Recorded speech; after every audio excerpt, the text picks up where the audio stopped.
Ben Wheatley is a rising star of British filmmaking and one of the most exciting directors working today.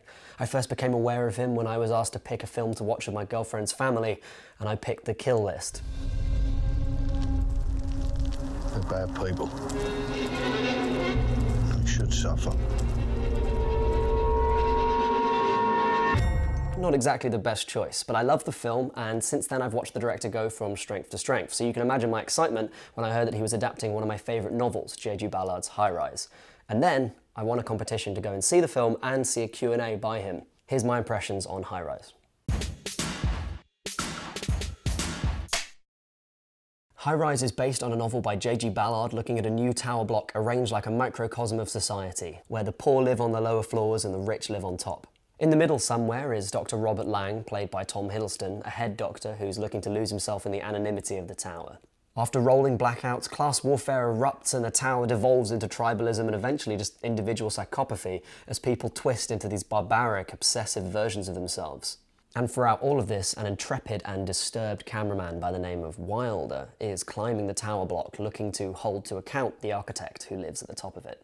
High Rise is one of my favourite books, and it's served extremely well by a very adroit adaptation by Amy Jump. She adds some characters, teases out themes, and combines moments to build a kind of sleek, streamlined version of Ballard's work that doesn't lose any of its originality. Wheatley is also well positioned to direct this piece. He's a master of disorientation, as A Field in England shows, and he translates that visual inventiveness into a kaleidoscopic approach combining orgiastic sex, bizarre music, and endless violence for the movie's more out there moments. Underneath that showy exterior, the film is quietly formal in its direction, which is nice because it retains a sense of Ballard's alienated, sparse prose while really getting to grips with the grotesquerie of its content.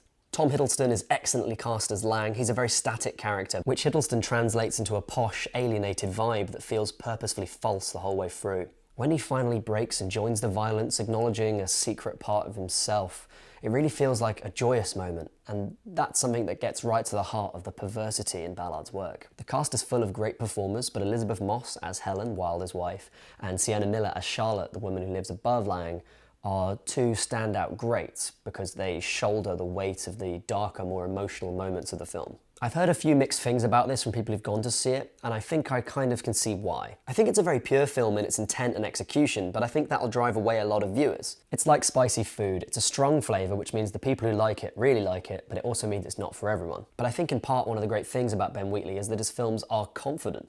He's okay just doing his own thing. So if you can sign up for a thought-provoking film full of great performances, albeit with some very odd direction at certain points, and some really weird content, then you're really going to enjoy High Rise.